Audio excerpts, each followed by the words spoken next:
Alors, j'avais pensé à faire une autre sorte de vidéo, c'est-à-dire que je lis beaucoup, et de vous parler des livres qui m'ont marqué dernièrement.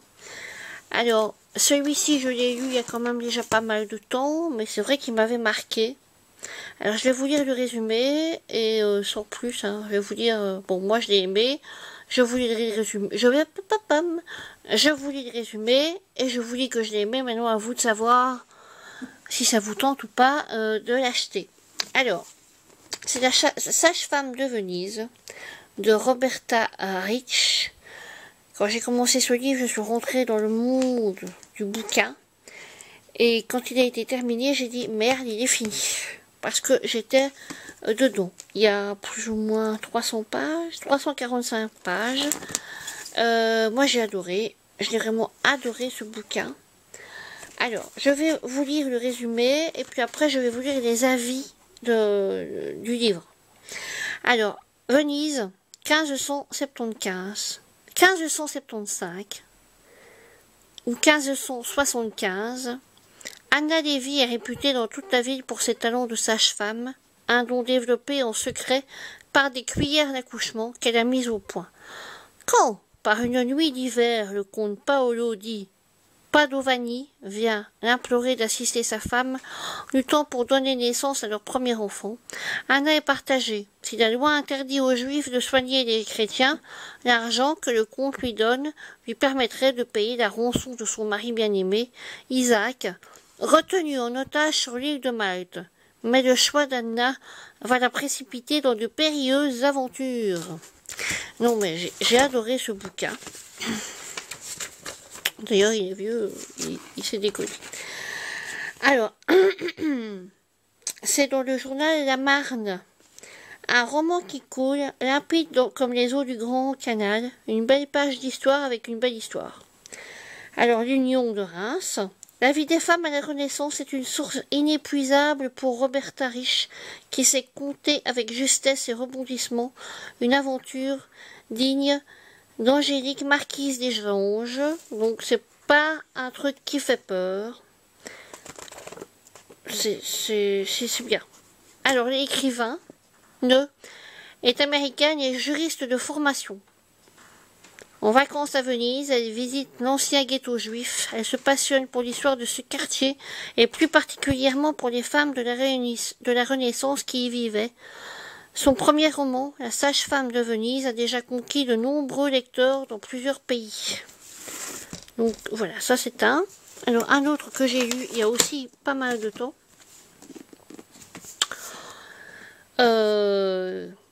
Donc c'est de François Zir, mais je pense qu'en poche on peut les trouver. C'est de Dorothy Thompson, L'ombre de l'autre femme. Ah, il est gros aussi, et ça m'a fait bien plu. Il est plus ou moins 550 pages. Non, attendez, je peux vous donner 542 pages pour être exact. Alors, quand Libby rencontre Jack, elle croit vivre le plus grand bonheur de sa vie. Elle l'épouse 4 mois plus tard, mais à peine a-t-elle emménagé dans la grande demeure de son mari que son rêve tourne au cauchemar. Jacques est obsédé par son ex-femme décédée, Ève, et son comportement est de plus en plus étrange. C'est alors que Libby découvre qu'Ève a peut-être été assassinée. Elle décide de tout faire pour savoir ce qui lui est arrivé. Et si Libby était elle aussi en danger. Donc franchement, j'ai beaucoup aimé. Alors, les avis. Non, il n'y a pas d'avis. Il n'y a pas d'avis.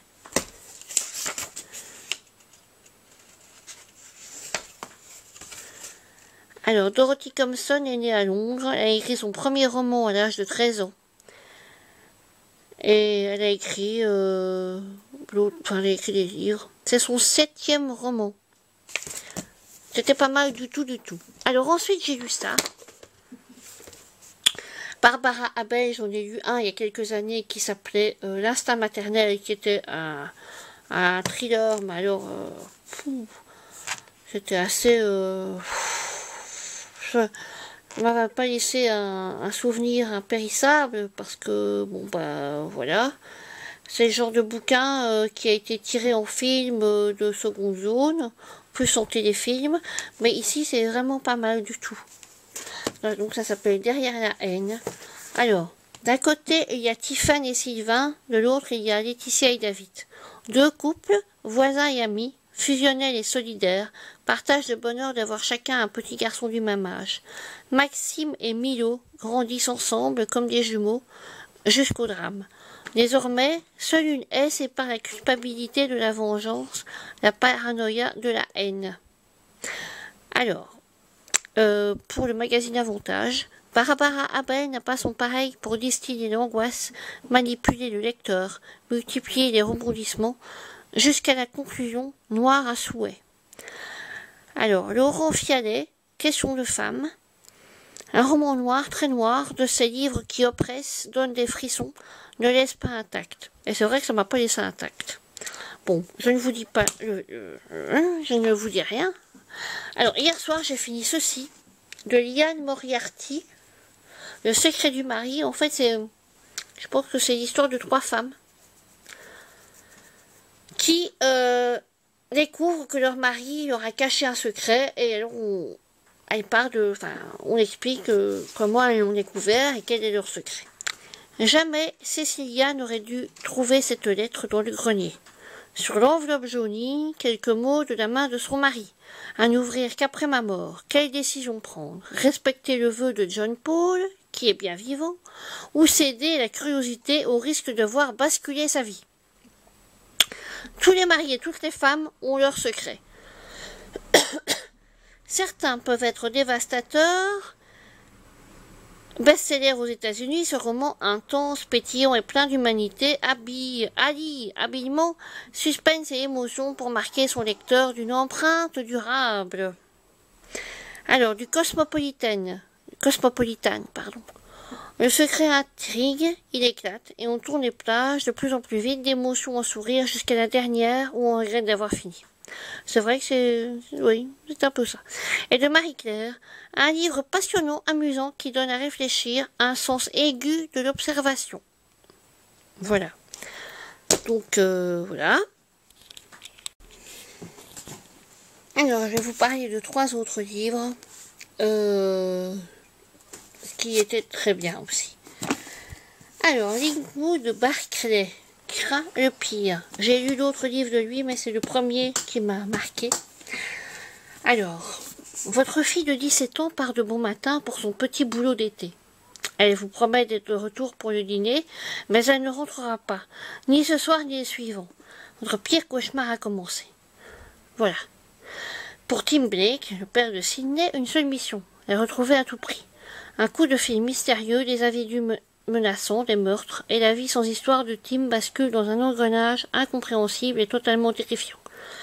Pourtant, galvanisé par son amour paternel, il ira jusqu'au bout, au risque de tout perdre. Si je peux vous conseiller un écrivain américain, c'est Linwood Barclay. Alors, est-ce qu'il y a de la vie? Oui. C'est une autre écrivaine qui s'appelle Lisa Gardner, qui est aussi très très bien. Linwood Barclay nous tient en haleine avec des rebondissements en cascade et un dénouement absolument incroyable. Il est temps de sortir et de découvrir ce grand auteur. Le Wall Street Journal, captivant, une tension qui va crescendo, crédible et terrifiant. Des personnages comme vous et moi, le tout avec un soupçon d'humour. Pardon. C'est une 543 pages. Il est d'origine américaine et il vit à Toronto, au Canada.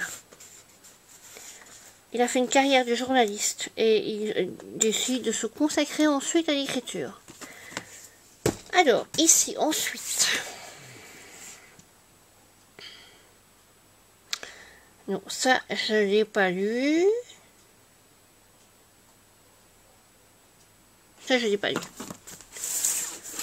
Alors, ceci.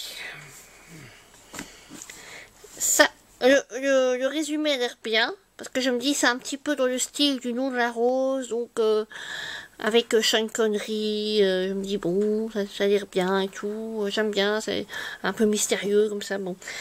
Et après, franchement, c'est très compliqué à lire. C'est long. Et ça n'en finit pas. On aimerait bien savoir à la fin. Et en plus, la fin, oh, c'est pas bien. Mais c'est pas mal, mais un peu décevant. Un peu décevant. De Viviane Horst. Automne 1771. Donc 1700, oui, 71. Le pape Clément missionne frère François pour rapatrier de Lituanie le corps du cardinal légat Sigmund Wattel jusqu'à son Tyrol natal. Une mission que le moine, ami proche du cardinal, prend très à cœur. Il espère par la même occasion éclairer les circonstances pour le moins troublantes de cette mort. Monseigneur Wattel s'est-il vraiment suicidé aux dépens du salut de son âme? Le périple de frère François le mène à l'étrange village de Tourbesson, d'inquiétants marais dont les habitants, tous aveugles, ne sortent que la nuit. Dans ce montre-lumière qui semble dissimuler de lourds secrets, le moine voit sa foi mise à rude épreuve. Donc quand on lit le résumé, bon, on n'a pas l'air mal, et alors après... Alors ici, ce ne sont pas des journalistes ou des écrivains qui ont donné leur avis, ce sont des lecteurs. Gaël, des Pyrénées-Atlantiques. Une atmosphère proche du livre Le nom de la rose, rien n'est laissé au hasard et tout s'imbrique à la perfection. Moi, rien n'est laissé au hasard, bouf. Tout s'imbrique à la perfection, bouf. Et proche du livre Le nom de la rose, bouf. Alors, Nico de Saint-Denis, pour les lecteurs du fantastique style Stephen King, ceux qui aiment découvrir des pays et des époques au travers de leur lecture, et des époques au travers de leur lecture. Moi, j'ai pas trouvé. Voilà. Et de Jean Nord-Pas-de-Calais, une œuvre magnifiquement écrite, une ambiance angoissante et des personnages attachants. L'ambiance, elle est vachement angoissante. Les personnages attachants, bouf. Je dois vous dire même que j'ai laissé passer quelques pages, que parfois ça me, voilà. Mais ce qui est bien, c'est qu'il y a une espèce de petit lexique à la fin, parce que on parle des Borus par exemple, de Pline l'Ancien, on explique la Bérésina, les vraies significations des mots en fait, qui sont du livre. Voilà. Et Vivian Horst est né en 79, donc il est tout jeune. Il a d'abord été historien et conférencier avant de se consacrer à l'écriture. C'est son premier roman. Donc non. Voilà. Alors maintenant, de tous, si je ne devais n'en conseiller qu'un, ce serait celui-là en premier, La sage-femme de Venise. Après, celui-là, de Barbara Abel. Et après, celui-là, de Liane Moriarty. Voilà. Donc c'est ces trois-là que je mets, voilà, dans mon top, trio top final. Voilà, ça et ça. Voilà. Donc sur si cette petite rubrique un peu comme ça, voilà, vous plaît, je pourrais vous parler d'autres livres que j'ai lus il y a longtemps ou pas, mais qui sont toujours à trouver sur le marché de toute façon. Si vous les commandez dans une librairie, une vraie librairie, hein, pas une librairie magazine, une vraie librairie, eh bien je pense que vous pourrez encore les trouver. Parce que celui-là, je l'ai encore vu il n'y a pas longtemps en livre de poche. Voilà. Allez, je vous souhaite à bientôt, les chouettos, et lisez bien. Lisez bien.